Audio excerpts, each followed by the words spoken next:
Kisah ini berawal dari seorang laki-laki bernama Duloh. Sejak kecil, Duloh adalah anak yatim piatu. Bapaknya bekerja sebagai tukang panjat pohon. Bapaknya Duloh mati jatuh dari pohon kelapa saat Duloh masih berusia 2 tahun. Sedangkan ibunya meninggal karena serangan jantung saat Duloh berusia 12 tahun. Jadilah si Duloh ini anak yang yatim piatu. Duloh pun diasuh oleh neneknya.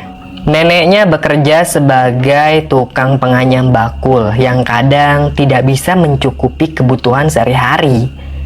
Pernah Duloh dan neneknya tidak makan selama 2 hari berturut-turut karena saat itu bakul-bakul buatan si nenek tidak kunjung terjual.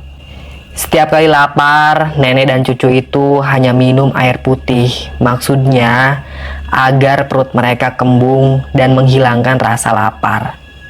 Tapi tetap saja, walau Duloh sudah minum banyak air, perutnya malah kembung, tapi rasa lapar itu nggak kunjung hilang. Saat itu si Duloh dan neneknya benar-benar kelaparan.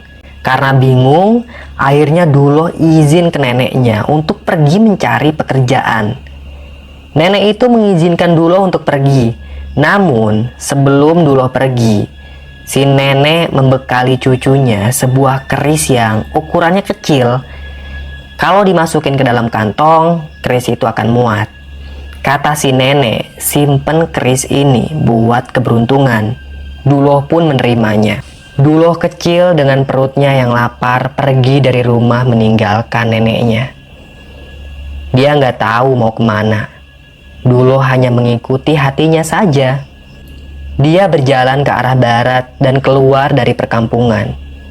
Tidak ada bekal apapun yang dibawanya. Kedua kakinya juga nyeker. Baju Duloh juga sangat kumal dan tipis. Dia melewati kampung demi kampung. Hingga akhirnya Duloh ambruk. Perutnya sangat lapar. Tubuhnya gak bisa bangkit lagi. Dia benar-benar udah kehabisan tenaga. Duloh ngerasa dia bakal mati saat itu juga. Duloh terkapar di jalan setapak selama 3 hari 3 malam. Gak ada satu orang pun yang menemukan si Duloh. Tapi dia masih bertahan hidup. Perlu diketahui kalau jalan setapak itu adalah jalan menuju kampung Bojong Pinang. Tinggal beberapa kilometer lagi, Duloh sampai di kampung itu, tapi tubuhnya udah gak berdaya. Dia masih terkapar di tengah-tengah jalan setapak. Menjelang malam, melintaslah sebuah delman di jalan setapak itu. Melihat ada orang yang terkapar di sana, delman itu pun berhenti. Seorang wanita turun dari delman tersebut. Wanita itu cantik sekali dan berpakaian seperti bangsawan. Dia kaget ngeliat ada anak kecil yang terkapar di tengah jalan yang sepi. "Kamu kenal anak ini?" tanya wanita itu pada Pak Kusir, si pengemudi delman. "Aku gak kenal, Bu. Mungkin dia berasal dari kampung sebelah," jawab Pak Kusir. Wanita itu bernama Inggit. Dia istri dari orang terkaya di kampung Bojong Pinang. Dia hendak menjenguk saudaranya yang baru saja melahirkan di kampung sebelah. Tapi pas ngelihat ada yang terkapar di tengah jalan, Inggit benar-benar kasihan. Inggit memperhatikan anak itu. Dan ternyata si Duloh masih hidup. Kedua matanya berkedap-kedip. Tapi Duloh gak bisa mengucapkan apapun. "Kamu dari mana, Nak?" tanya Inggit. Dia jongkok sambil menatap wajah Duloh. Duloh hanya bisa menjawab dengan bahasa isyarat. Perlahan dia menggerakkan jarinya dan menunjuk ke arah timur. Pak Kusir mengikat tali kuda itu di batang pohon kecil. Dia mendekat ke arah Duloh. "Bawa dia ke atas delman ya," pinta Inggit.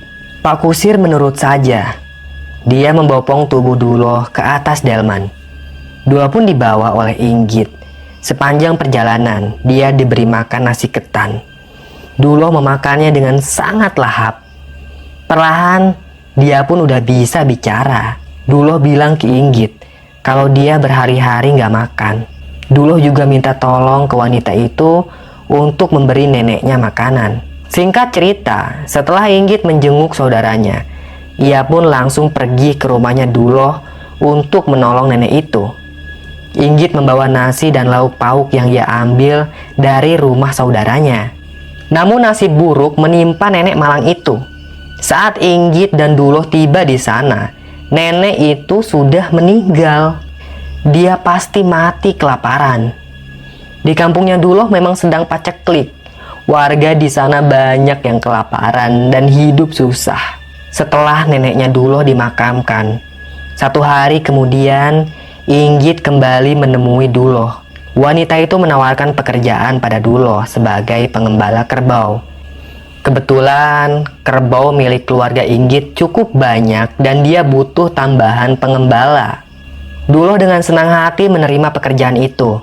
Nantinya Duloh akan membantu Ki Sarkam yang juga bekerja pada Inggit sebagai pengurus kerbau. Pagi itu Duloh pun meninggalkan rumahnya dan pergi bersama Inggit naik delman.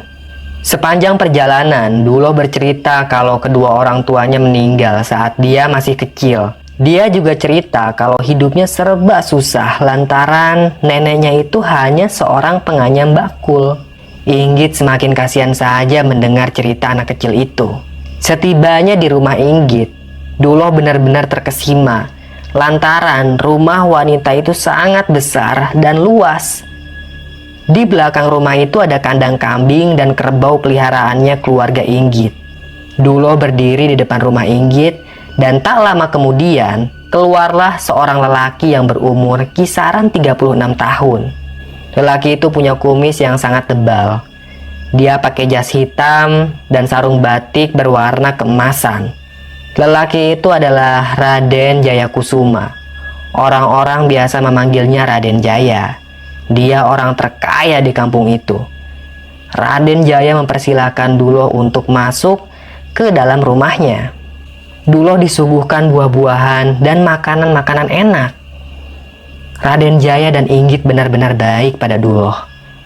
Mereka juga memperkenalkan Duloh pada Ki Sarkam, salah satu pengembala kerbau yang juga bekerja untuk keluarga Inggit. Melihat penampilan Ki Sarkam, Duloh sangat bergidik ngeri. Dia memakai baju hitam dan celana hitam, ada golok yang terselempang di pinggangnya. Dia duduk di samping Duloh. Nah, Duloh, kenalkan, ini Ki Sarkam. Dia yang akan bimbing kamu dalam mengurus kerbau, kata Raden Jaya. Duloh mengangguk-angguk. Ki Sarkam memandangi Duloh dengan tatapan tajam dan terkesan mengerikan. Sesaat kemudian, dari kamar muncullah seorang anak perempuan yang amat cantik. Namanya Rara.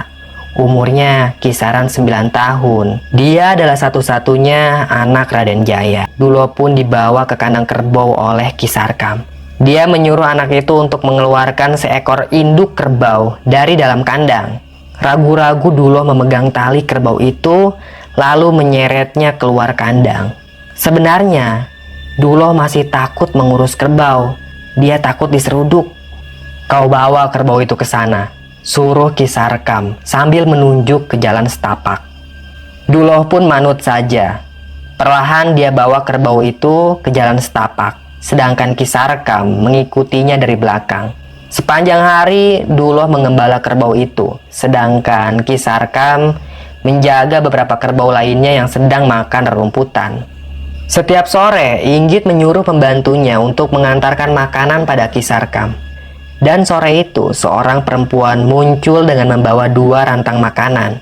Ia menyerahkan makanan itu pada Ki Sarkam. Setelah mengantar makanan, wanita itu pun pergi kembali.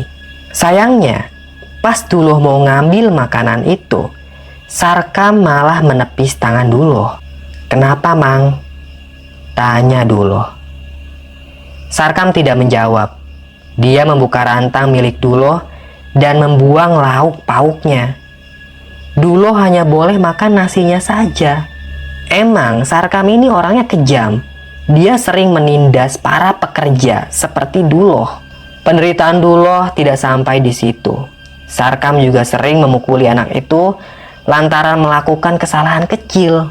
Punggung Duloh membiru karena Sarkam memukulnya menggunakan tongkat kayu. Setiap malam, Duloh meringis kesakitan di dalam saungnya. Dia sebenarnya sudah tidak kuat terus-terusan ada di sini, tapi Duloh tidak punya pilihan lain. Kalau dia berhenti dari pekerjaannya, dia pasti akan kelaparan lagi. Makin hari, tubuh Duloh semakin kurus. Duloh hanya punya sedikit waktu untuk istirahat di saung. Berbeda dengan Sarkam, yang setiap hari kerjaannya hanya tiduran dan makan singkong bakar di saung itu. Tahun demi tahun berlalu, Duloh pun tumbuh dewasa. Di umurnya yang ke-23 tahun, dia masih kerja untuk keluarga Raden Jaya. Namun, sekarang tugasnya berbeda, bukan lagi menjadi pengembala kerbau, melainkan menjadi penggarap sawah. Itu tugas yang cukup berat. Duloh diberi amanat untuk menggarap 5 petak sawah sekaligus per tahun. Dia sendiri yang mencangkul, menandur, dan menjaganya dari serangan hama. Suatu hari saat Duloh lagi mencangkul sawah, tiba-tiba ada 2 orang ibu-ibu yang lewat di pematang sawah. Mereka membicarakan Rara yang terkena gigitan ular tanah saat main di kebun. Duloh kaget. Dia langsung pergi ke saung dan menyimpan cangkulnya. Segera ia kenakan bajunya yang lusuh dan kotor oleh noda lumpur kering. Dia pergi untuk menjenguk Rara, anaknya Raden Jaya. Setibanya di sana, Duloh melihat Rara terkapar di atas tempat tidurnya sambil meringis kesakitan. Ada gigitan ular di pergelangan kaki kanannya, dan bekas gigitan itu sudah membiru. Saat itu memang belum ada dokter. Raden Jaya mengobati putrinya dengan obat-obatan tradisional. Dia juga memanggil seorang tabib untuk menyembuhkan Rara. Inggit menangisi anak satu-satunya itu. Dia takut anaknya meninggal karena nggak sedikit di kampung Bojong Pinang yang mati karena digigit ular tanah. Duloh bingung apa yang harus ia perbuat. Dia tidak punya ilmu apapun untuk mengobati Rara. Akhirnya Duloh hanya bisa membantu ala kadarnya saja. Seperti mencarikan dedaunan yang dipinta oleh sang tabib.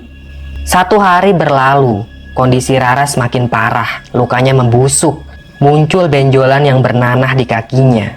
Tubuh Rara juga semakin lemas, wajahnya pucat. Duloh kasihan melihat kondisi Rara. Seketika terlintas dalam benak Duloh tentang keris kecil yang dulu pernah diberikan oleh neneknya. "Raden, maaf, boleh saya coba untuk mengobati Rara?" tanya Duloh dengan sangat sopan. "Memangnya kamu bisa mengobati orang sakit?" tanya Raden Jaya. "Saya akan coba, Raden. Mohon izin dari Raden," kata Duloh sambil tertunduk. Raden Jaya pun mengizinkan Duloh. Si Duloh mengeluarkan keris dari dalam kantongnya. Lalu dia tempelkan keris itu ke lukanya si Rara. Ajaibnya, luka itu langsung tertutup dan kering saat itu juga. Raden Jaya, Inggit, dan semua orang yang ada di sana benar-benar kaget melihat kesaktian keris yang dimiliki si Duloh. "Kamu dapat keris itu dari mana, nak?" tanya Inggit. Ia menyeka air matanya. "Ini pemberian nenek saya dulu," jawab Duloh. Duloh juga tidak menyangka kenapa kerisnya itu sangat sakti. Beberapa hari kemudian, Rara akhirnya sembuh total. Lukanya mengelupas, dia sudah bisa berjalan seperti sedia kala. Setelah melihat kesaktian keris yang dimiliki si Duloh, Raden Jaya mau membeli keris itu dengan harga yang sangat mahal. Tapi dengan sangat sopan, Duloh menolak tawaran Raden Jaya. Dia bilang kalau keris itu kenang-kenangan dari neneknya. Penolakan itu tidak membuat Raden Jaya marah. Dia malah semakin baik pada Duloh. Istilahnya, sekarang si Duloh itu dianak emaskan oleh Raden Jaya. Saung tempat Duloh tinggal diperbagus. Makanan yang diantarkan ke Duloh juga beda dengan para pekerja lain. Duloh dikasih makanan yang lebih enak, seperti bakar ayam dan bakar ikan mas. Perlakuan istimewa yang diberikan Raden Jaya ke si Duloh membuat Ki Sarkam iri pada si Duloh. Walau sudah tua, rasa dengki dalam hati Ki Sarkam tidak kunjung hilang. Dia tidak mau bertobat dan selalu menindas para pekerja yang lemah. Tapi tidak ada satupun yang berani melaporkan perbuatan Ki Sarkam ke Raden Jaya. karena mereka takut akan ancaman Ki Sarkam.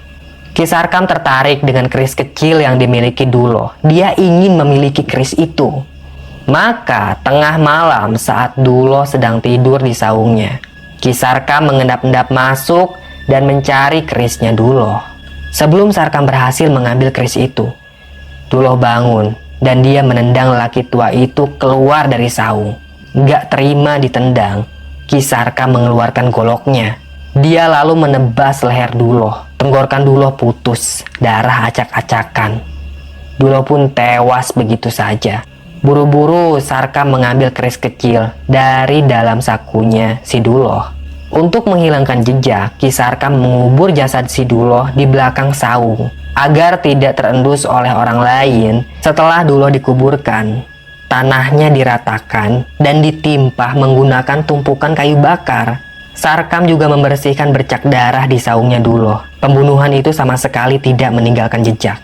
Keesokan paginya saat pembantu Inggit mengantarkan makanan untuk Duloh, dia heran kenapa Duloh tidak ada di saung. Pembantu itu pun melaporkan ke Raden Jaya. Raden Jaya kemudian memanggil Ki Sarkam. Saat itu Ki Sarkam pura-pura tidak tahu. Aneh sekali, gak biasanya Duloh ngilang kayak gini, ujar Inggit. Dari kemarin saya di kandang aja bu dan gak ngeliat si Duloh, kata Sarkam. Dia pintar sekali menyembunyikan kepanikannya itu.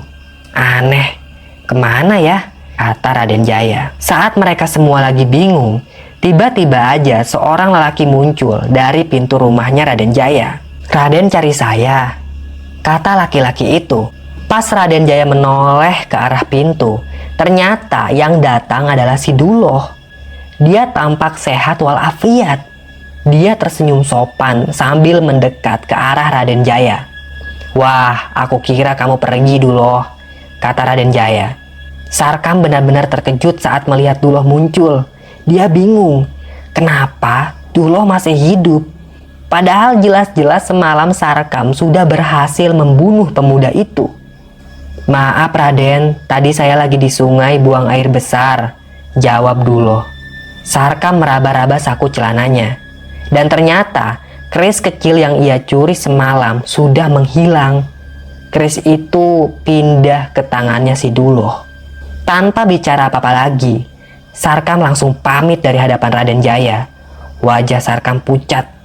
Dia seperti ketakutan melihat wujud Duloh. Ki Sarkam mau kemana? Tanya Inggit.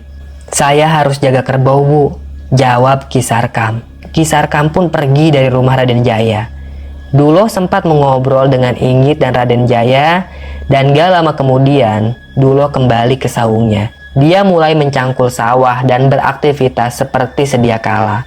Pokoknya kayak gak ada hal apapun yang terjadi. Saat Duloh sedang sibuk mencangkul di tengah sawah, Sarkam diam-diam menghampiri saungnya si Duloh. Dia mengecek halaman belakang saung itu dan memindahkan tumpukan kayu bakar. Sarkam lalu menggali tanah tempat Duloh dikubur. Dan anehnya, jasad itu menghilang. Apakah Duloh sekarang udah jadi hantu? Pikir Sarkam. Diam-diam dia mengintip dari balik pohon pisang. Si Duloh masih sibuk mencangkul di tengah sawah. Tidak ada yang berbeda dari penampilannya. Dia masih seperti manusia biasa. Kedua kakinya juga napak di tanah. Ki Sarkam bingung dengan apa yang dilihatnya. Dia pun sengaja menghampiri si Duloh. Duloh, kesini dulu kamu, kata Sarkam. Duloh menyeka keringatnya. Dia meletakkan cangkul di tengah sawah dan berjalan menghampiri Ki Sarkam.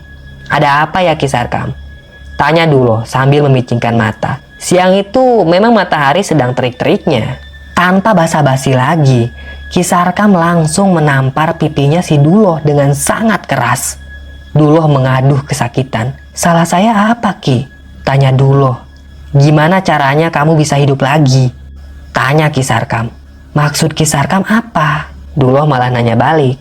Ki Sarkam menyentuh tubuh Duloh. Pemuda itu benar-benar seperti manusia pada umumnya. Duloh bukanlah hantu. Dia masih bisa merasakan sakit dan tubuhnya juga berkeringat.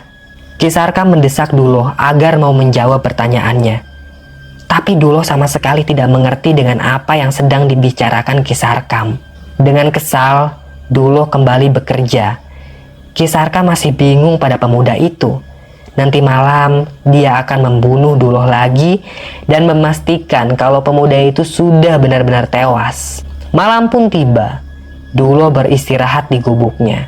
Seharian dia bekerja, badannya terasa sangat lelah. Duloh lalu tidur dengan sangat nyenyak. Dan tengah malam, lagi-lagi Ki Sarkam mengendap-endap masuk ke dalam gubuknya Duloh. Tanpa ancang-ancang lagi, Sarkam langsung menusukkan golok tepat di dada kirinya si Duloh. Duloh sempat teriak kesakitan hingga akhirnya dia pun tewas seketika. Ki Sarkam takut kalau nanti Duloh bangkit lagi. Makanya malam itu juga dia memikul jasad Duloh ke sungai dan langsung menghanyutkannya. Ki Sarkam juga membersihkan bercak darah di saungnya Duloh. Dia juga mencuri keris yang diyakini menjadi sumber kekuatannya si Duloh. Dan keesokan paginya, tetap saja si Duloh hidup lagi. Sarkam melihat pemuda itu sedang sibuk mencangkul di sawah. Ki Sarkam akan mengadukannya ke Raden Jaya kalau Duloh punya ilmu hitam. Pagi itu juga, Ki Sarkam mendatangi rumah Raden Jaya. Dia bercerita kalau Duloh melakukan persekutuan dengan setan. Dan pemuda itu memiliki ilmu hitam yang bisa membawa malapetaka bagi warga kampung. Memang begitulah sifat Ki Sarkam yang senang mengadu domba dan memfitnah orang. Sayangnya Inggit dan Raden Jaya langsung percaya aja apa yang dikatakan Ki Sarkam. Lain halnya dengan Rara, dia nggak percaya sama sekali dengan kesaksian Ki Sarkam ini. Duloh pun dipanggil. Dia ditanyai oleh Raden Jaya soal ilmu hitam. Duloh malah bingung kenapa tiba-tiba dia dituduh punya ilmu hitam. Ayo ngaku saja kau, bentak Sarkam. Dia sangat kesal pada pemuda itu. Saya tidak punya ilmu apa-apa Ki Sarkam. Saya hanya seorang kuli cangkul, jawab Duloh ketakutan. Raden Jaya angkat bicara. Sarkam, apakah kamu punya bukti kalau Duloh penganut ilmu hitam? Tanya Raden Jaya. Raden, dia bisa sembuh dari lukanya dengan sangat cepat. Apalagi namanya kalau bukan ilmu hitam. Kita lukai saja Duloh, buktikan kalau dia itu bisa menyembuhkan lukanya dengan cepat, jawab Ki Sarkam. Jangan, apa-apaan ini? Ayah jangan mau diadu domba seperti ini, kata Rara, sambil memegang lengan Raden Jaya. Ya sudah, Duloh silakan kamu kerja lagi ya, kata Raden Jaya. Benar kata si Rara, Ki Sarkam tidak punya bukti yang kuat kalau Duloh penganut ilmu hitam. Dan gak mungkin Raden Jaya tiba-tiba melukai laki-laki itu. Raden, nanti saya akan buktikan kalau Duloh punya ilmu hitam yang sangat membahayakan warga kampung, ujar Ki Sarkam. Tidak perlu. Saya yakin Duloh bersih dari hal-hal seperti itu. Lebih baik sekarang kamu urusi saja kerbau-kerbauku sana, kata Raden Jaya. Sarkam tidak bisa berargumen lagi. Dia pergi dari hadapan Raden Jaya dengan perasaan kesal.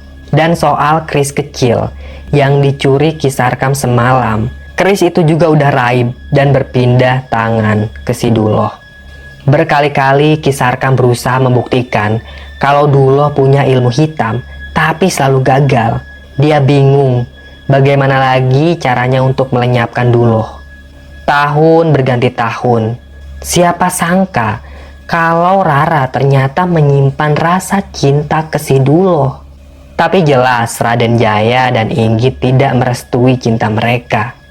Apa kata warga nanti kalau mereka tahu anaknya menikah dengan seorang kuli cangkul? Raden Jaya takut kalau Rara nekat berbuat yang tidak-tidak. Maka dia langsung menikahkan Rara dengan seorang anak juragan kaya asal Lampung. Lelaki itu bernama Sangiang. Dia pemuda yang tampan dan sangat cocok kalau bersanding dengan Rara. Ya mau tidak mau, Rara harus mematuhi kemauan kedua orang tuanya itu. Sedangkan nasib Duloh tetap menjadi tukang cangkul sawah. Raden Jaya menggelar pesta besar. Dia menyembelih 5 kerbau. Hajat digelar 7 hari 7 malam tanpa henti. Tapi sebenarnya Rara masih ada rasa ke si Duloh. Dia menunggu kehadiran lelaki itu di pesta pernikahannya. Tapi Duloh tidak kunjung datang. Rara tidak tahu kalau Duloh memang dilarang datang ke pesta itu oleh Raden Jaya.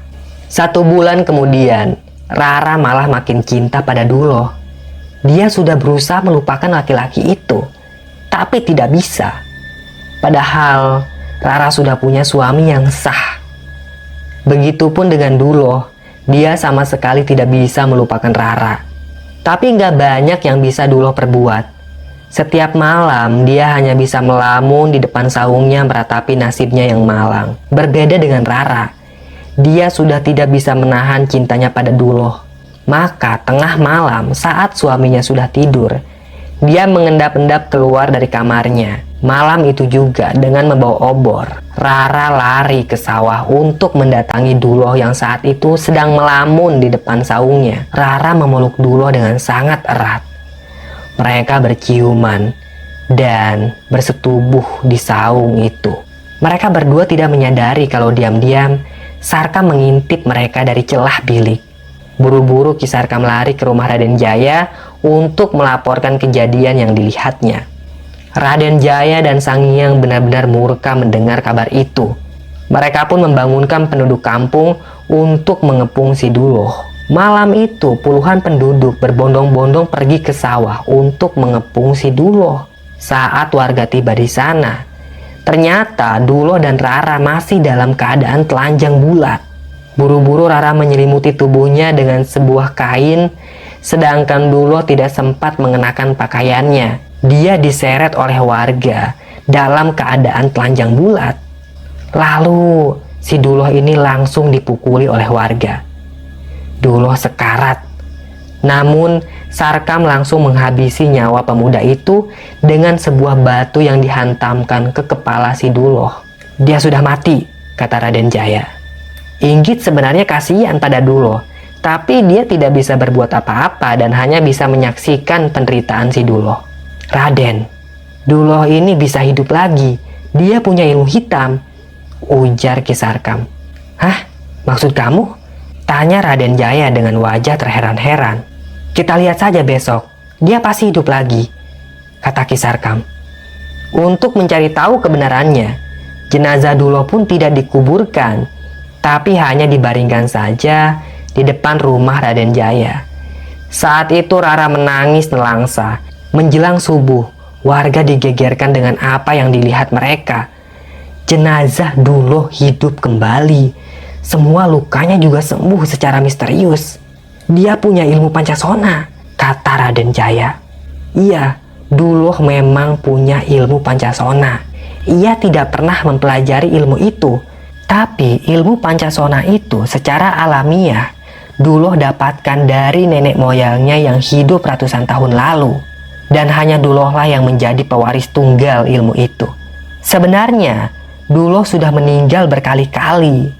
Bahkan saat ia kelaparan di jalan setapak itu, Duloh kecil sebenarnya sudah mati. Tapi dengan adanya ilmu Pancasona, dia berhasil hidup lagi. Duloh juga sudah meninggal saat dia disiksa Sarkam pas masih kecil.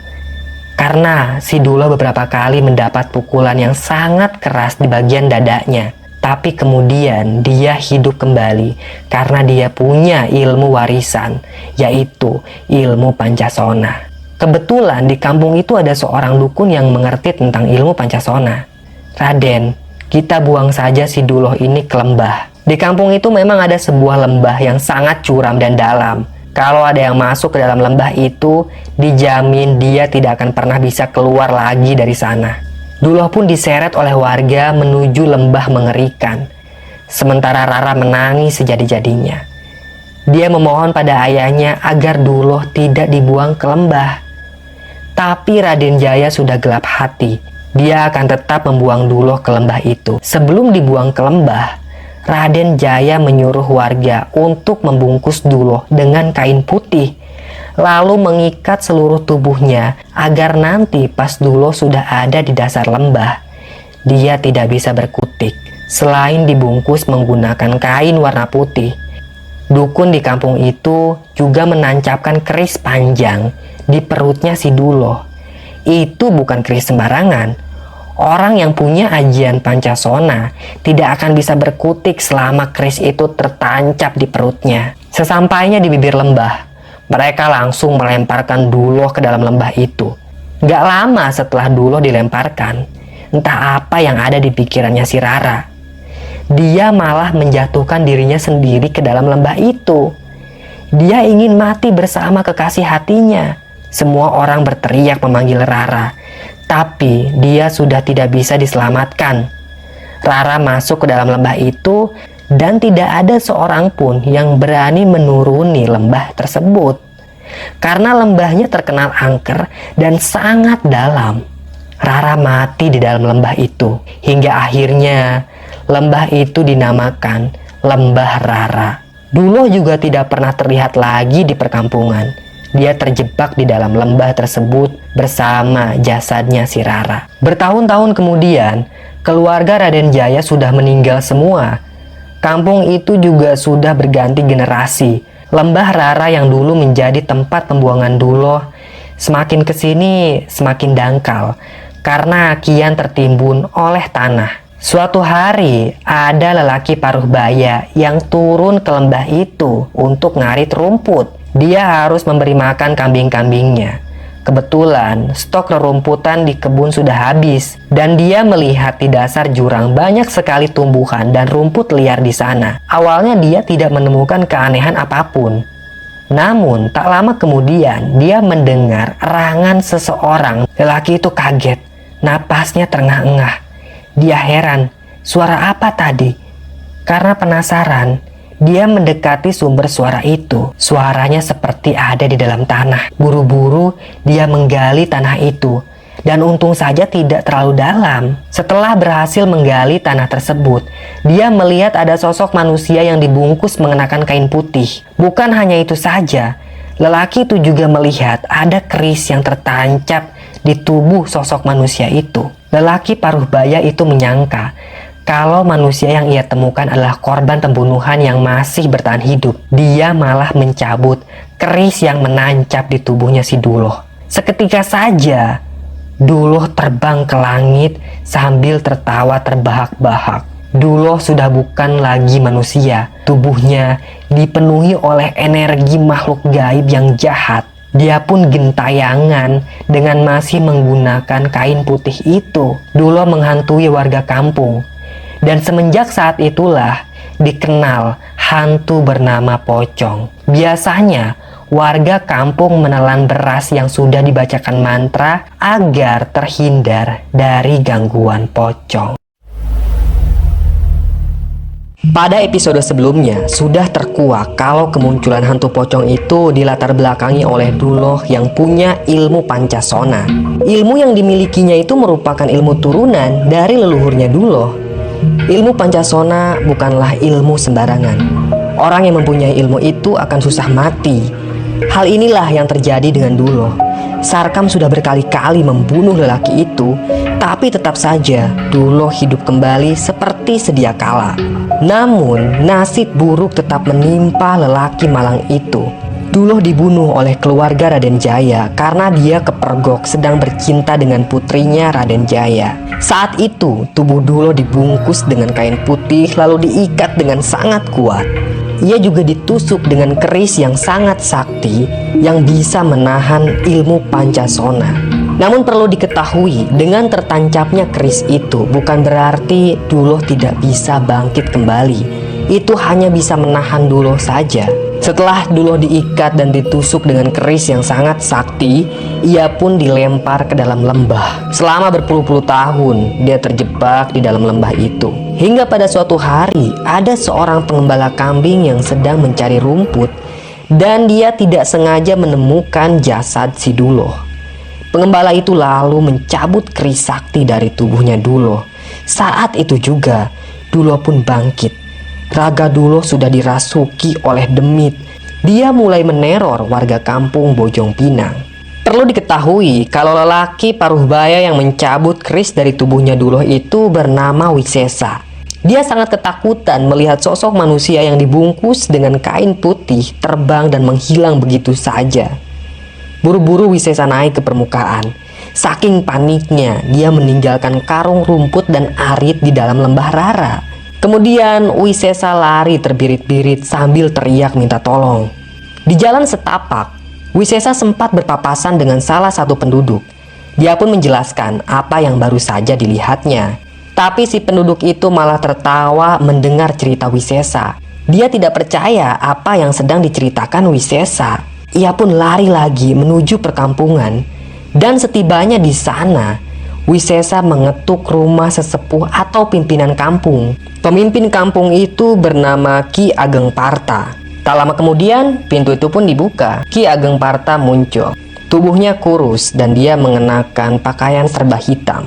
"Ada apa?" ngetuk pintu kayak orang kesurupan. Tanya Ki Ageng Parta. "Ki, saya ketemu demit di lembah Rara," jawab Wisesa dengan napasnya yang ngos-ngosan. "Alah, jangan ngawur kamu. Di kampung kita ini tidak ada demit," timpal Ki Ageng Parta. "Sumpah Ki, aku melihat ada sosok manusia yang dibungkus kain putih. Juga ada keris yang tertancap di tubuhnya.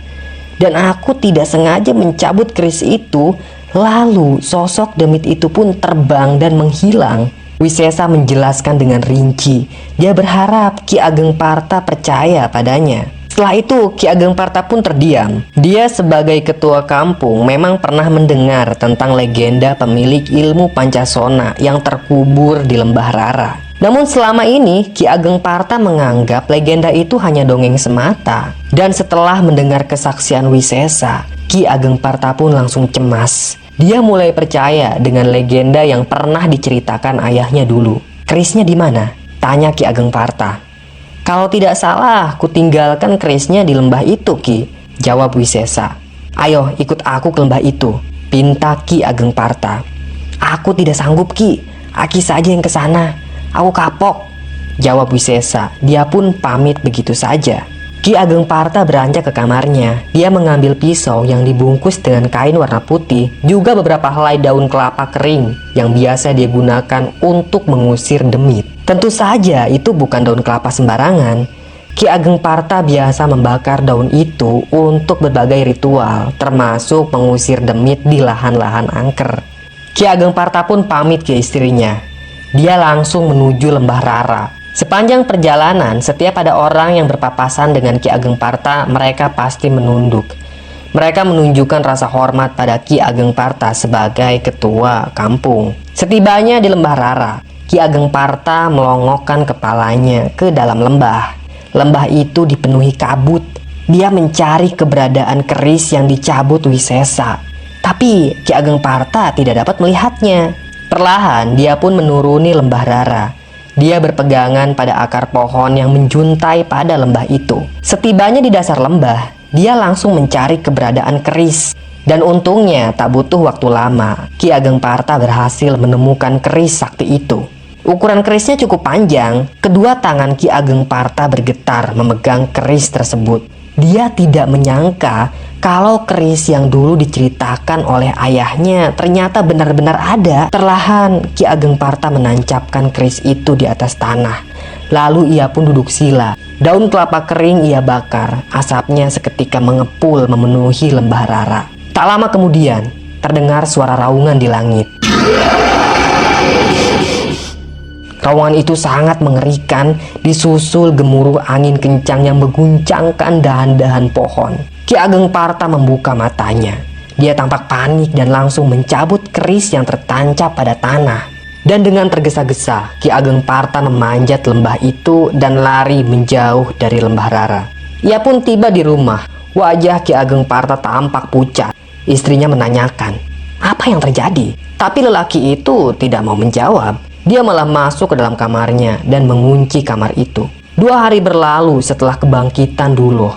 Warga digegerkan dengan kejadian aneh di pesawahan mereka. Padi yang seharusnya bulan depan tinggal dipanen malah porak-poranda, hancur tak tersisa. Ada yang sengaja menghancurkan tanaman padi mereka.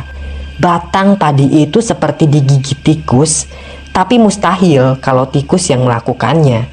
Sebab luas sawah yang hancur hampir 1 hektar dan butiran padinya juga benar-benar remuk tak tersisa. Para petani menangis di pematang sawah. Mereka sangat sedih lantaran sawah mereka gagal panen. Warga pun melaporkan kejadian ini pada Ki Ageng Parta. Lelaki itu menduga kalau pelakunya adalah demit penghuni Lembah Rara. Ki Ageng Parta mengumumkan ke warganya kalau kampung mereka sedang dalam keadaan darurat.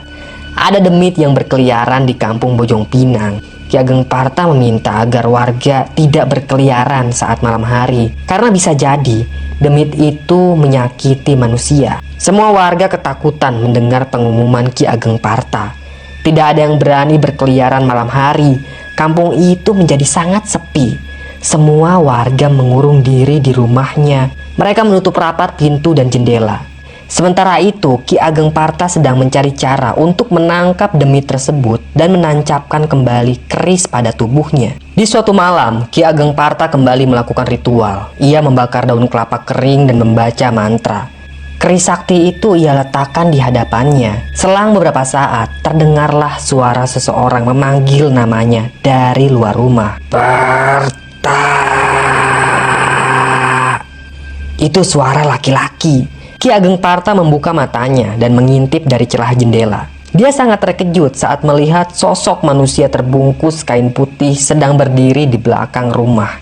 Itu jelas si Duloh. Wajahnya pucat sekali, matanya melotot. Dia juga tersenyum mengerikan. Ki Ageng Parta memberanikan diri.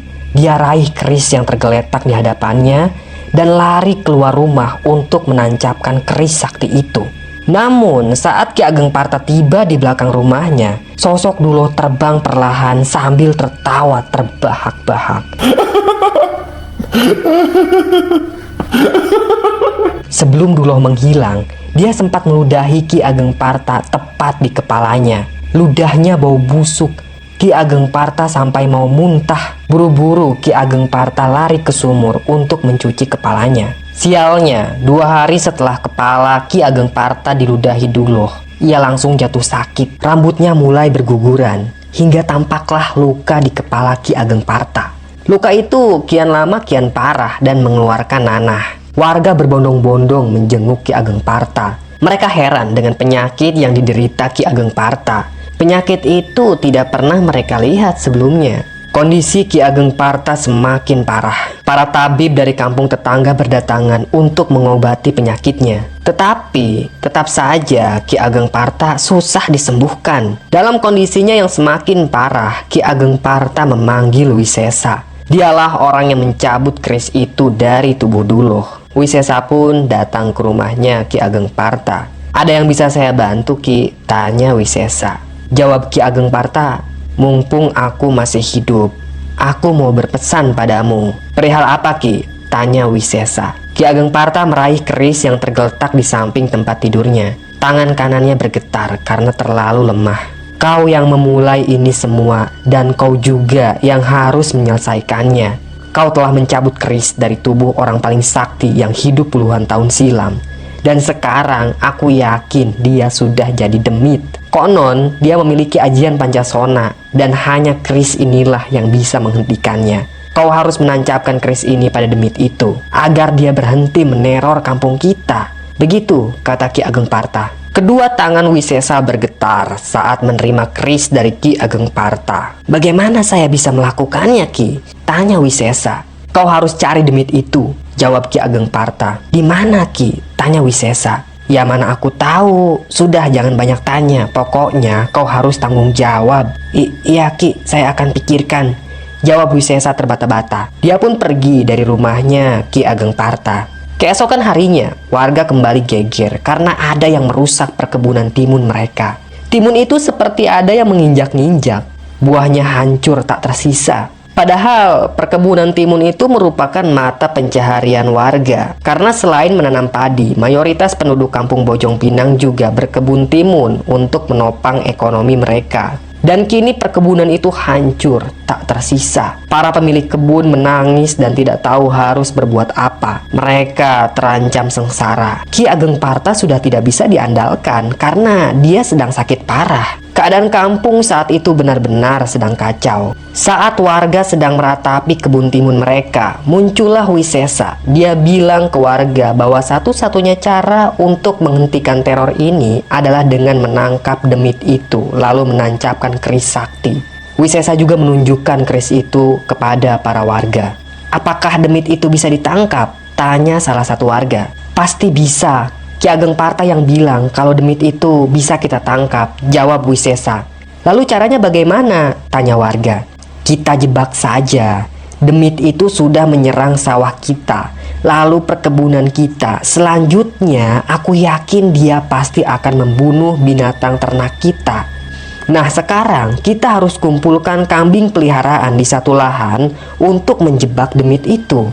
Wah, masuk akal juga idemu Wisesa, timpal salah satu warga. Mereka pun mengumpulkan kambing peliharaan di sebuah lahan. Sekeliling lahannya mereka buatkan pagar dari bambu. Warga benar-benar kesal pada demit yang sudah menghancurkan mata pencaharian mereka. Malam pun tiba. Warga berkumpul di sebuah lahan. Mereka bersembunyi di balik pohon. Setiap warga membawa senjata masing-masing. Ada yang membawa golok, arit, tombak, dan jaring. Namun yang terpenting adalah keris sakti yang dibawa oleh Wisesa. Keris itu harus ditancapkan pada tubuh Duloh. Sudah berjam-jam warga bersembunyi di balik pepohonan. Sebagian dari mereka sudah ada yang mengantuk. Tapi sampai saat ini belum ada tanda-tanda kemunculan demit. Selang beberapa saat, tiba-tiba terdengar suara wanita yang berteriak minta tolong. Suara itu semakin mendekat. Ternyata yang datang adalah Mak Ai. Dia adalah istrinya Wisesa. Mak Ai tampak panik. "Ratih, Kang, si Ratih kesambet," kata Mak Ai dengan napasnya yang ngos-ngosan. "Hah, kesambet?" timpal Wisesa. Dengan panik, dia pun langsung lari menuju rumahnya. Warga juga berbondong-bondong mengikuti Wisesa. Setibanya di rumah, Wisesa langsung masuk ke dalam kamar Ratih. Di dalam kamar itu, Ratih terbaring di atas tempat tidurnya. Kedua matanya melotot seperti baru saja melihat penampakan setan yang paling seram. "Ratih, nak, sadar nak." Wisesa mengguncangkan bahu putrinya. Umur si Ratih ini sekitar 21 tahunan. Dia anak Wisesa satu-satunya. Ratih tetap terdiam. Dia tidak menjawab bapaknya. Dia mengalami trauma yang sangat parah. "Apa yang terjadi sama Ratih, Mak?" tanya Wisesa. Mak Ai pun menceritakan pada Wisesa. Kata Mak Ai, dia sempat mendengar suara lelaki yang memanggil-manggil nama Rara. "Siapa Rara?" tanya Wisesa. Mak Ai menggelengkan kepala. Soalnya tidak ada orang yang bernama Rara di kampung ini. Mak Ai pun melanjutkan ceritanya. Kata Mak Ai, saat itu suara lelaki yang memanggil nama Rara semakin dekat. Malah suara itu seperti bersumber dari kamarnya Ratih. Karena penasaran, Mak Ai pun beranjak ke kamar anaknya. Namun sayangnya pintu kamar Ratih dikunci dari dalam. Mak Ai kesulitan untuk membuka pintu itu. Tak lama kemudian, Ratih berteriak histeris seperti ada sesuatu yang mengagetkannya. Mak Ai juga panik. Dia mengintip dari celah bilik dan dia melihat sosok manusia yang terbungkus kain putih sedang menindih si Ratih. Mak Ai lari ke dapur lalu mengambil sebuah golok. Pintu kamar anaknya dicungkil. Mak Ai pun berhasil masuk ke dalam kamar anaknya itu. Namun sosok manusia yang menindih Ratih itu sudah menghilang entah kemana. Sementara Ratih melotot seperti kesambet setan. Mendengar cerita Mak Ai, Wisesa langsung marah. "Bajingan," kata Wisesa dengan nada tinggi. Dia yakin kalau sosok itu adalah demit dari lembah Rara. Memang betul yang dilihat Mak Ai itu adalah Duloh. Dia mendatangi Ratih karena wanita itu mirip sekali dengan Rara kekasihnya Duloh. Saat Wisesa sedang berusaha untuk menyadarkan anaknya, tiba-tiba saja puluhan warga di luar berteriak. Duloh terbang di atas kepala mereka dan meludah berkali-kali. Ada 5 orang yang terkena ludahnya Duloh. Mereka berhamburan ke sumur untuk mencuci kepala. Sudah dapat dipastikan nasib mereka akan sama seperti Ki Ageng Parta. Cepat atau lambat, kepala mereka pasti membusuk. "Aku sudah kehabisan kesabaran," teriak Wisesa sambil mengacungkan kerisnya ke langit. Keesokan harinya, warga kembali geger. Lantaran kambing yang mereka kumpulkan dalam satu lahan tiba-tiba saja mati semua. Tubuh kambing itu hancur. Jeroannya acak-acakan. Wisesa yakin demit itulah yang melakukannya. Dan di hari yang sama, Ki Ageng Parta juga meninggal dunia akibat kepalanya yang semakin membusuk. Warga benar-benar ketakutan. Bahkan udah ada yang mengungsi ke kampung lereng gunung yang jaraknya sangat jauh. Mereka takut diludahi demit. 5 orang yang sudah diludahi Duloh kini kondisinya sakit parah. Rambutnya rontok, kepalanya membiru seperti akan membusuk. Kondisi kampung sudah tidak terkendali lagi. Wisesa tidak tinggal diam. Dia pergi berkelana menuju sebuah desa yang katanya ada dukun sakti di desa itu. Sesampainya di sebuah desa, Wisesa langsung mendatangi dukun sakti yang bernama Abah Cecep. Dukun itu memberi Wisesa 10 liter beras. Tentunya itu bukan beras sembarangan. Abah Cecep bilang kalau dia sudah meniupkan mantra ke dalam beras itu. Warga yang tinggal di Bojong Pinang harus menelan beberapa butir beras kalau mereka ingin selamat dari gangguan Duloh. Abah Cecep juga memberi air obat yang dimasukkan ke dalam sepotong bambu. Katanya air itu bisa menyembuhkan penyakit Ratih dan warga lainnya yang terkena ludah si Duloh. Lalu bagaimana cara saya agar bisa menangkap demit itu, Bah? Tanya Wisesa. Kau harus datangi sarangnya, timpal Abah Cecep. Di mana? Wisesa kembali bertanya. Begini, sepenglihatanku demit itu menampakkan wujudnya di Lembah Rara saat subuh sebelum matahari terbit. Dan kalau kau menemukan demit itu, lemparkan sekepal beras mantra ini ke tubuhnya. Niscaya dia tidak akan bisa lari, kata Abah Cecep. Wisesa mengiyakan saran Abah Cecep. Dia pun pulang kembali ke kampung Bojong Pinang. Sesampainya di kampung, dia langsung mengobati putrinya dan 5 warga lainnya yang sempat diludahi demit. Wisesa juga membagikan beras mantra pada warga kampung dan menyuruh mereka agar menelan beras itu. Menjelang subuh sebelum matahari terbit, Wisesa bersama 5 orang lelaki kampung pergi ke Lembah Rara. Mereka membawa jaring ikan, golok, tombak, tali, dan tak lupa keris sakti. Hanya obor yang menjadi penerang jalan mereka. Setibanya di Lembah Rara, Wisesa meminta ke-5 kawannya untuk berhati-hati. Mereka merayap mendekati Lembah Rara. Perlahan, mereka pun mengintip ke dasar lembah itu. Tentu mereka tidak bisa melihat apapun karena lembahnya sangat gelap. Kita turun, kata Wisesa. Ke-5 temannya menurut saja. Peralatan yang mereka bawa dilemparkan ke dasar lembah. Lalu mereka menuruni lembah itu sambil memegang obor. Tak butuh waktu lama, mereka pun sampai di dasar lembah. Perlahan Wisesa dan ke-5 temannya menyusuri Lembah Rara yang tidak terlalu besar itu. Hingga tibalah mereka di sudut lembah. Dan di sana, tepatnya di antara semak belukar, mereka melihat sosok Duloh yang terbungkus kain warna putih tengah berdiri di sana. Kedua mata Duloh terpejam, dan tanpa ancang-ancang lagi, Wisesa pun langsung melemparkan beras mantra ke tubuhnya Duloh. Seketika mata Duloh melotot. Dia meraung seperti kesakitan. Tanpa buang-buang waktu, Wisesa langsung menancapkan keris itu pada tubuhnya Duloh. Duloh pun lunglai. Dia terkapar tak berdaya. Mereka langsung mengikat tubuh Duloh dengan tali dan menariknya keluar lembah. Duloh pun digotong ke kampung Bojong Pinang. Keris masih tertancap di tubuhnya. Duloh dibaringkan tepat di halaman rumah Wisesa. Warga berkerumun menyaksikan penangkapan demit yang telah merusak sawah dan perkebunan mereka. Tidak sedikit dari warga yang bergidik ngeri karena melihat wajah Duloh yang sangat pucat dan mengerikan. Saat itu ada salah satu warga yang merasa sangat kesal ketika melihat Duloh. Ia pun menendang kepala si Duloh dengan sangat keras. Lalu dia meludahi tubuhnya si Duloh. Wisesa menyuruh warga agar tetap tenang. Lalu kita apakan demit ini?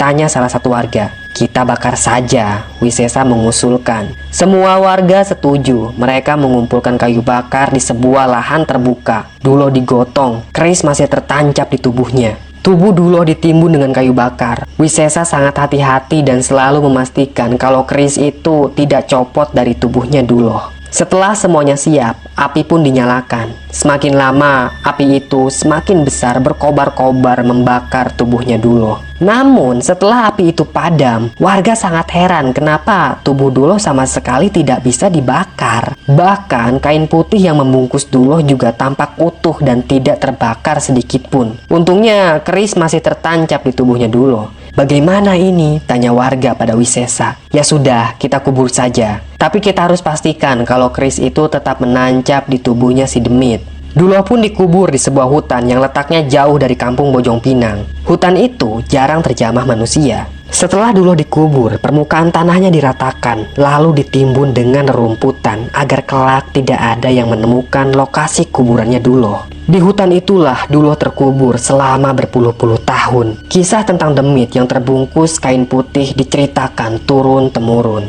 hingga mereka menyebutnya dengan Demit Pocong. Karena wujudnya seperti pocongan padi, Demit Pocong pun menjadi legenda yang sangat mengerikan. Cerita dan mitos tentang Demit Pocong menyebar ke berbagai daerah. Mereka bahkan mampu menggambarkan perwujudan Demit Pocong dengan sangat rinci. Tapi ada satu hal yang dirahasiakan leluhur mereka mengenai Demit Pocong.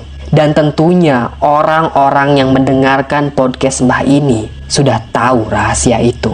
Selesai. Pada episode sebelumnya, Pocong Duloh meneror warga Bojong Pinang dengan cara menghancurkan sawah dan ladang mereka.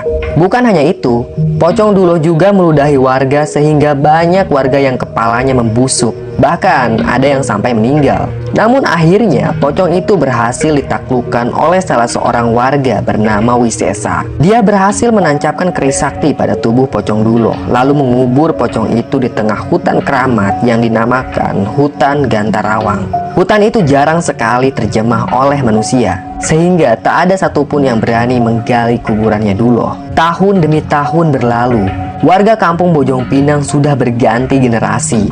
Namun, keangkeran hutan Gantarawang masih menjadi momok menakutkan bagi warga Bojong Pinang. Kisah Pocong Duloh diwariskan turun-temurun oleh warga kampung pada anak-anak mereka, sehingga hutan Gantarawang menjadi sangat keramat. Pohon-pohon di hutan itu sangat besar, tanahnya lembab, koloni monyet berkembang biak dengan subur di hutan itu, sehingga menambah nuansa seram hutan Gantarawang. Kata seorang pengembala bebek yang pernah melintas di pinggiran hutan Gantarawang, dia pernah mendengar suara menggema dari dalam hutan itu. Pengembala bebek itu langsung lari terbirit-birit menjauh dari hutan Gantarawang. Si pengembala bebek menceritakan kejadian itu pada warga kampung, dan mereka meyakini kalau suara erangan itu adalah Pocong Duloh yang terkubur puluhan tahun di hutan Gantarawang. Sayangnya, kisah ini bukan tentang si pengembala bebek yang hampir mati ketakutan, melainkan tentang kakak beradik yang tinggal jauh dari kampung Bojong Pinang. Mereka adalah Sadeli dan Raka. Sadeli berumur 19 tahun, sementara Raka masih 5 tahun. Rentang usia mereka memang sangat jauh. Hal ini karena Sadeli adalah anak hasil adopsi. Soalnya, Hendra dan Nisa susah sekali punya anak walau pernikahan mereka sudah bertahun-tahun. Makanya mereka mengadopsi anak untuk memancing kehamilan. Dan ternyata cara mereka itu berhasil. Akhirnya, Nisa mengandung seorang anak lelaki. Kehidupan Hendra dan Nisa berjalan dengan baik. Mereka menjadi keluarga kaya raya karena punya perkebunan pisang yang sangat luas. Jadi bisa dibilang apapun yang anak mereka mau pasti dituruti. Mereka selalu berlaku adil pada kedua anaknya itu dan tidak pernah membeda-bedakan. Sadeli ini sering sekali cemburu karena semenjak ia punya adik, dia merasa kasih sayang kedua orang tuanya itu berkurang. Tak jarang Sadeli menunjukkan rasa cemburu itu pada kedua orang tuanya. Tapi Hendra dan Nisa sebagai orang tua selalu berusaha agar anaknya itu bisa akur. Suatu ketika, ada pesaing bisnis Hendra yang iri dengan keberhasilan lelaki itu. Wajar kalau memang ada orang yang iri dengan keberhasilannya si Hendra, karena bisa dibilang Hendra ini sudah menjadi bos besar di bidang bisnis pisang. Nah, hal itulah yang membuat salah satu pesaing bisnisnya Hendra iri, dan dia pergi ke tukang santet untuk menyerang Hendra dan keluarganya. Tak tanggung-tanggung, dia mengirimkan santet Banaspati ke Hendra. Tengah malam, bola api melayang melintasi perkampungan menuju rumah Hendra. Saat itu Hendra sedang tidur pulas. Ia terbangun ketika mendengar suara ledakan keras pada genteng rumahnya. Lelaki itu lari ke halaman rumah lalu mengecek genteng rumahnya. Tapi gentengnya itu tetap utuh seperti tidak ada apapun yang terjadi.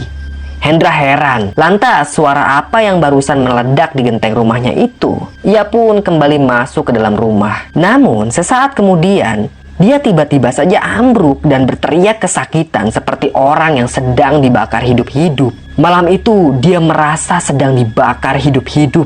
Keluarlah darah kental dari lubang telinga Hendra. Isi tengkorak kepalanya seperti melepuh. Hendra tak tertolong.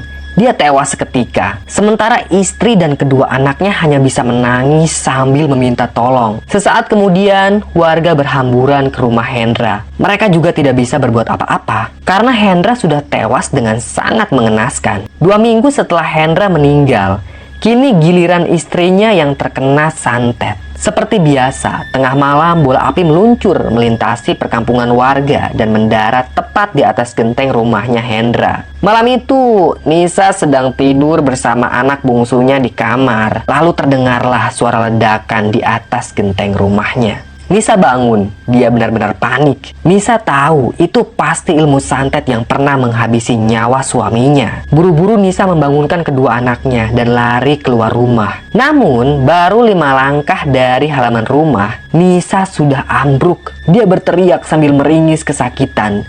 Sesekali dia minta tolong, tapi sayangnya tidak ada warga yang berani menghampiri Nisa. Mereka hanya mengintip dari balik jendela karena takut terkena santet. Warga sudah tahu Nisa tidak akan tertolong. Dia pasti mati terkena santet itu.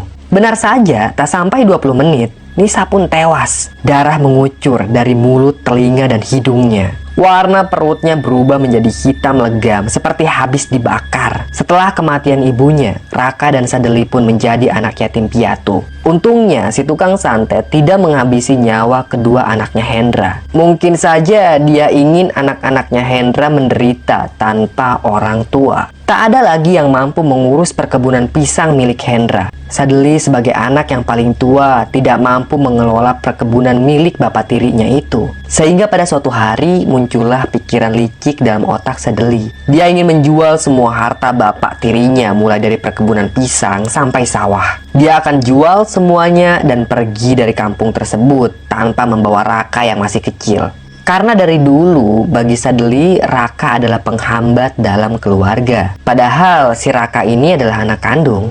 Tapi bakat licik memang sudah ada dalam diri si Sadeli. Tak butuh waktu lama bagi Sadeli untuk menjual semua harta kekayaan bapak angkatnya itu. Semua uang yang ia dapat, ia belikan pada emas agar mudah dibawa. Emas yang ia dapat sangat banyak sehingga Sadeli harus memasukkannya ke dalam koper kulit peninggalan bapak angkatnya. Raka kecil tidak tahu apa-apa. Setiap hari dia hanya melamun di rumahnya sambil memegangi pakaian ibu dan bapaknya. Suatu sore, Sadeli menghampiri adiknya. Dia membawa karung yang berisi bekal makanan seperti roti dan beberapa kilo beras. Dia juga menjinjing koper yang berisi emas. "Dek, kita harus pergi," kata Sadeli. "Kemana, Kak?" tanya Raka. "Ke tempat yang lebih baik. Kampung ini berbahaya bagi kita, Dek," kata Sadeli. Lelaki itu berubah pikiran. Tadinya dia mau meninggalkan Raka di rumah ini. Tapi Sadeli takut kalau Raka akan balas dendam saat dia tumbuh dewasa. Maka dia punya rencana lain untuk melenyapkan adik tirinya itu. Dia juga sudah menjual rumah ini. Dia akan pindah ke desa yang jauh dan memulai hidup baru di sana. Sadeli menarik lengan adiknya dan langsung pergi dari rumah itu. Di depan rumah sudah ada delman yang menunggu mereka berdua. Sadeli dan Raka pun naik ke atas delman. Mereka keluar dari kampung. Tak ada satu orang pun di kampung itu yang kehilangan mereka berdua.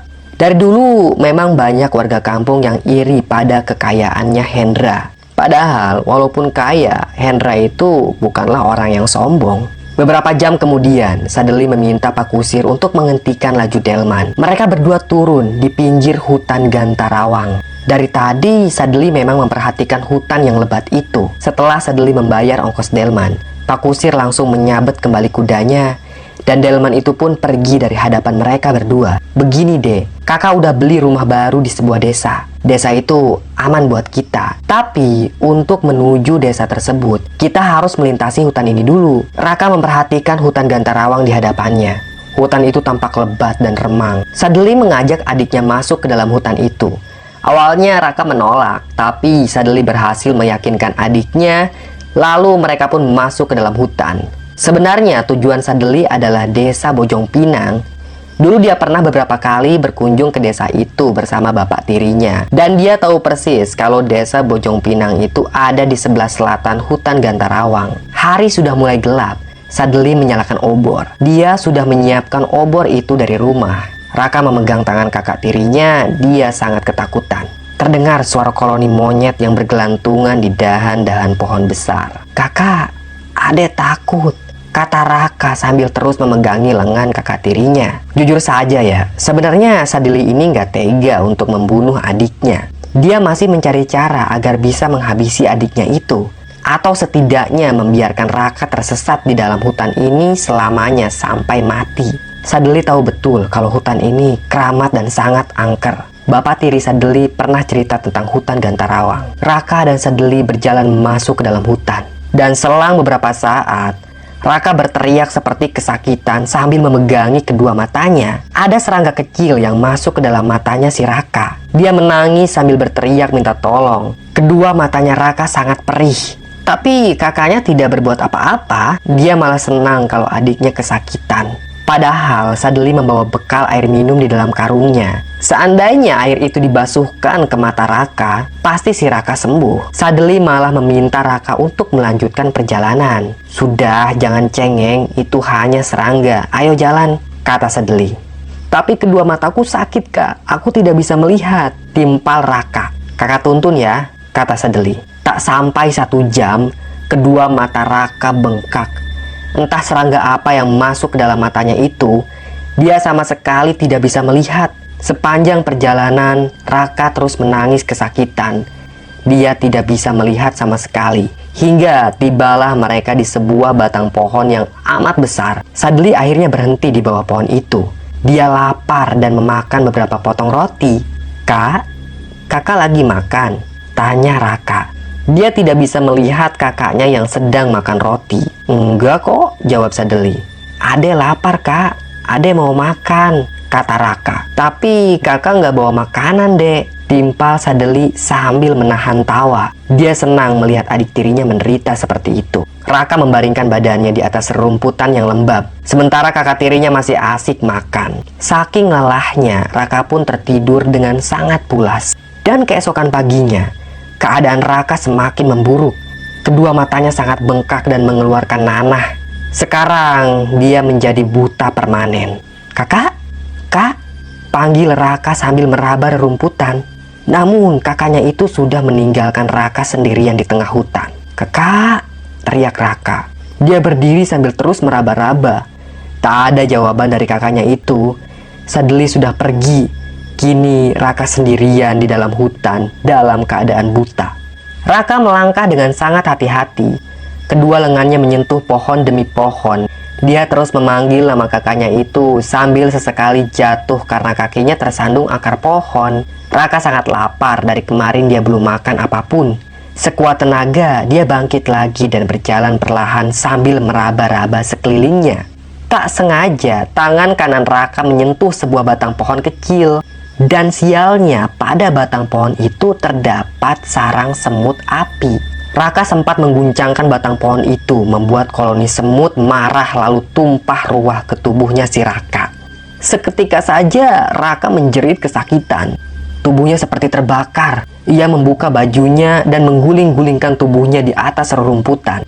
Raka terus menjerit. Tapi tak ada seorang pun yang mendengar jeritannya kecuali koloni monyet yang seakan menertawakan si Raka. Raka memaksakan diri untuk bangkit. Dia lari sekuat tenaga dan menabrak pohon besar. Seketika Raka pun pingsan. Kepalanya berdarah. Tubuhnya membengkak karena sengatan semut api. Dan tentu kedua matanya sudah buta permanen. Secara logika manusia, tak ada harapan bagi Raka untuk bisa hidup di tengah hutan Gantarawang. Dia terbaring di sana sampai malam.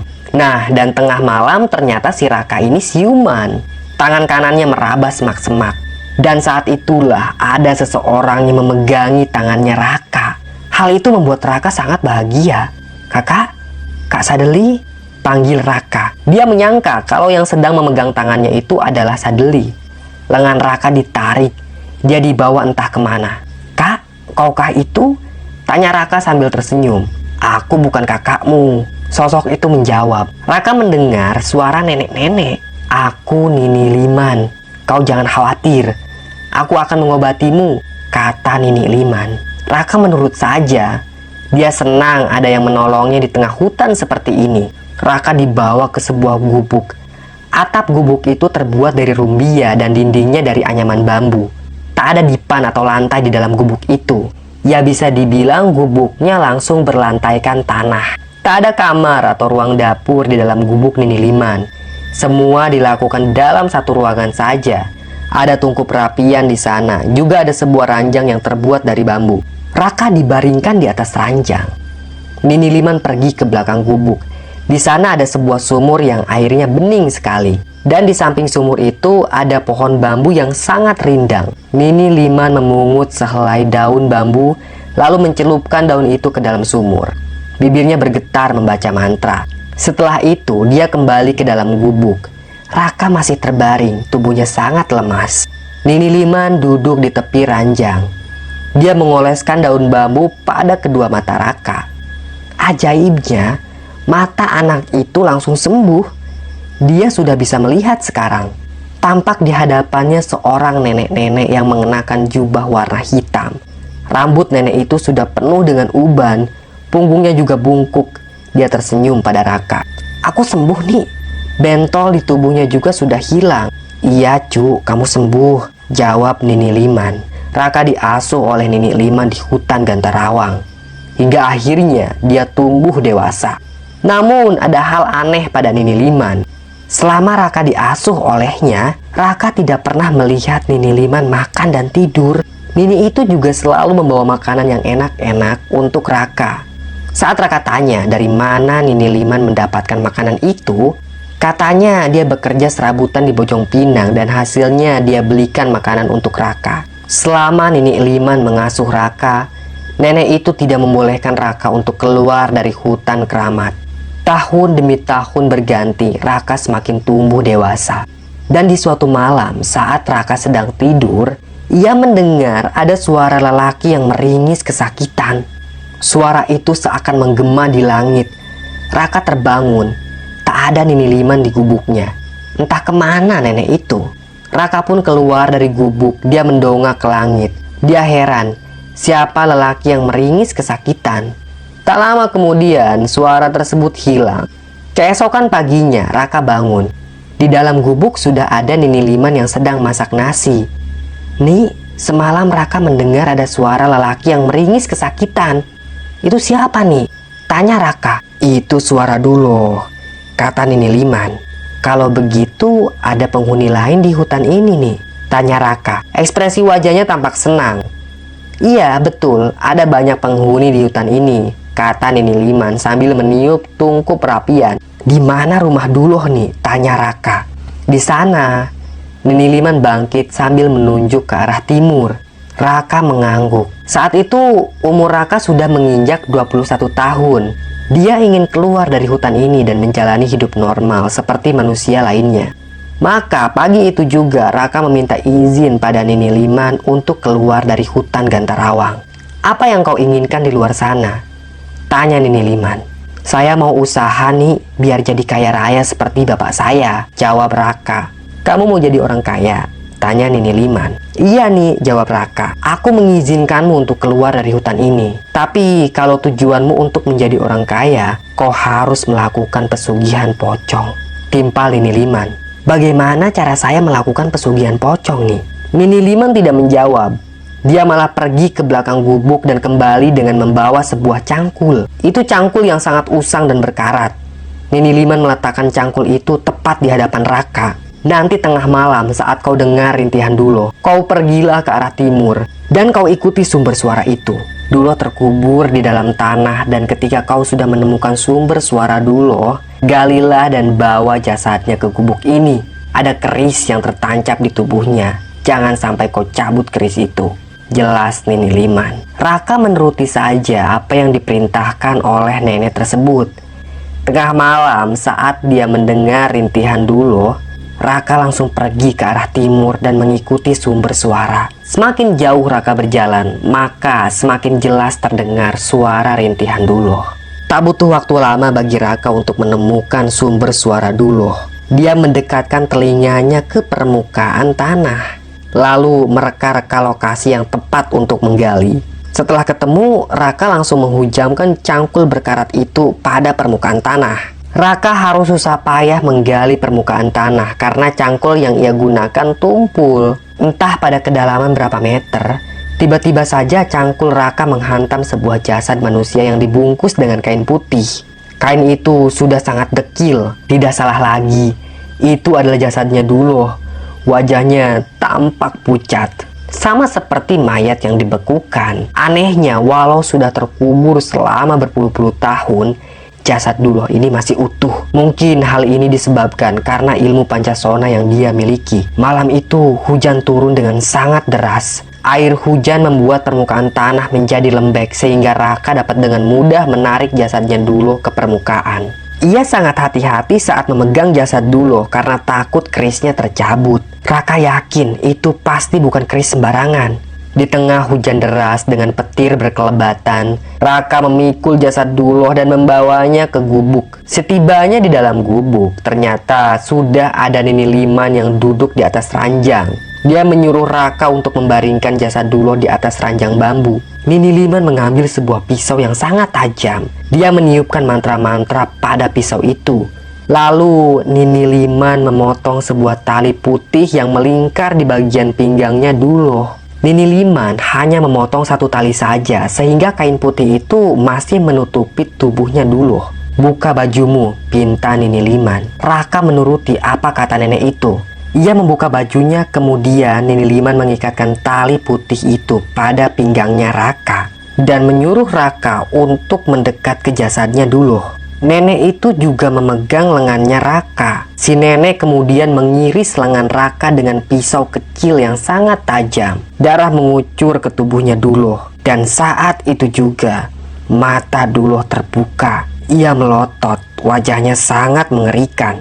Raka meringis kesakitan karena tangannya diiris oleh Nini Liman. "Sekarang darah kau ada di dalam tubuhnya Duloh. Kau bisa memelihara Duloh untuk pesugihan atau bahkan membunuh manusia," kata Nini Liman. Dia juga mencabut keris dari tubuhnya Duloh. Tapi anehnya Duloh tidak bergerak sama sekali. Matanya melotot memperhatikan Raka. Duloh seperti sudah bisa dikendalikan. Besoknya Raka keluar dari hutan Gantarawang. Dia menjadi sangat sakti dan bisa menyembuhkan penyakit. Selama berbulan-bulan, Raka tinggal di Bojong Pinang dan menjadi seorang tabib yang mampu menyembuhkan berbagai penyakit. Di Bojong Pinang, Raka juga belajar membaca dan mengerti tentang hitung-hitungan. Dia juga membangun sebuah kamar di gubuknya Nini Liman untuk menyimpan jasad Duloh. Suatu hari, dia cerita pada warga Bojong Pinang kalau di hutan keramat ada seorang nenek yang hidup di sana. Dia juga memberitahu pada warga kalau nama nenek itu adalah Nini Liman. Namun anehnya, warga Bojong Pinang malah menertawakan Raka. Soalnya Nini Liman itu sudah meninggal puluhan tahun lalu dan konon menjadi demit di hutan Gantarawang. Kata salah seorang warga, kuburan Nini Liman ada di hutan itu. Raka benar-benar terkejut saat mendengar penjelasan warga dan tentunya ia tidak percaya dengan apa yang mereka katakan. Karena jelas-jelas selama ini Raka diasuh oleh Nini Liman. Hingga pada suatu sore saat Raka hendak menuju gubuknya, dia tak sengaja melihat sebuah batu nisan yang sudah berlumut. Raka membersihkan lumut itu dan tampaklah nama Nini Liman pada batu nisan tersebut. Semenjak saat itu, Raka yakin kalau Nini Liman adalah demit penghuni hutan Gantarawang. Namun hal itu ternyata tidak jadi masalah bagi Raka. Lagi pula selama ini Nini Liman sangat baik padanya. Singkat cerita, kekayaan Raka semakin bertambah. Ia semakin tersohor sebagai tabib yang sangat sakti. Hal ini tak lain karena bantuan dari Pocong Duloh. Suatu malam saat Raka sedang istirahat di gubuknya, ada seseorang yang mengetuk pintu. Raka membukakan pintu itu. Dia sangat terkejut saat mengetahui siapa yang datang. Lelaki itu adalah Sadeli, kakak tirinya Raka. Pakaian Sadeli compang-camping, rambutnya acak-acakan. Ternyata dia jatuh miskin. Dia meminta maaf pada adiknya itu. Raka pun menyuruh kakak tirinya itu untuk masuk. Aku sangat bangga punya adik sepertimu. Rumahmu di Bojong Pinang sangat besar. Aku bertamu ke sana. Namun kata warga kamu ada di hutan keramat ini. Tolong aku Raka. Aku sangat miskin sekarang. Tolong beritahu aku bagaimana caranya aku bisa kaya sepertimu. Sangat mudah Kak. Aku melakukan pesugihan pocong, jawab Raka. Bagaimana caranya? Aku mau sepertimu, ajari aku, kata Sadeli. Raka pun membuka pintu kamar yang ada di dalam gubuknya. Tampaklah pocong Duloh terbaring di sana. Silakan kakak masuk. Nanti aku akan bacakan mantra buat kakak. Setelah itu, kakak pasti kaya raya sepertiku, kata si Raka. Sadeli pun nurut. Dengan wajah ketakutan dia masuk ke dalam kamar itu. Raka menutup pintu kamar. Raka kemudian mengambil sebuah piring yang berisi menyan dan sebutir telur. Dia duduk tepat di depan pintu. Raka membakar menyan itu dan meremas telur sampai pecah. Lalu terdengarlah teriakan Sadeli dari dalam kamar. Tapi Raka tidak membukakan pintu dan terus komat kamit. Selang beberapa saat, teriakan Sadeli lenyap begitu saja. Darah keluar dari celah pintu kamar.